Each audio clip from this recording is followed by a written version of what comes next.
Entertainment news में आपको बताएं कि पाकिस्तान की सीनियर अदाकारा दर्दाना भट्ट 83 बरस की उम्र में कोरोना से इंतकाल कर गईं। दर्दाना भट्ट कोरोना के बाद शदीद बीमार थी और 2 हफ्तों से अस्पताल में ज़ेर इलाज थी। दर्दाना भट्ट ने अदाकारी का आगाज 70 की दहाई में किया था, जबकि इनके मशहूर ड्रामों में आंगन टेढ़ा, डुगडुगी, तन्हाइयाँ, 50-50, रुसवाई और इंतजार शामिल हैं।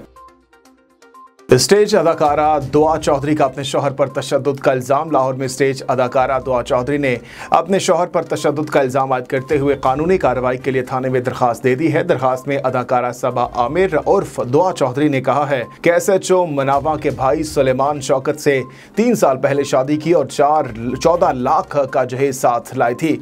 दुआ चौधरी के मुताबिक सुलेमान शौकत ने इजरा में किराए के मकान में रखा। जब दिल भर गया तो तशद्दुद शुरू कर दिया।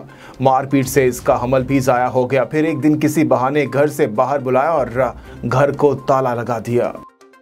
गुलकार ज़ोहेब हसन ने इंकशाफ किया है कि नाजिया हसन के साबिक शौहर इश्तियाक बेग ने इन्हें जहर खिलाया और बुरा सलूक करते रहे। दूसरी जानिब साबिक शौहर इश्तियाक बेग ने इल्ज़ामात को मुस्तरद कर दिया है। एक इंटरव्यू के दौरान ज़ोहेब हसन ने कहा कि नाजिया के साबिक शौहर इश्तियाक बेग ने गुलकारा को बरतानिया में कैदी बनाकर रखा और इनसे बुरा सलूक करते थे। इश्तियाक बेग ने नाजिया को जहर आलूद खाना दिया और ये बात नाजिया ने मरने से कबल खुद स्कॉटलैंड यार्ड को बताई।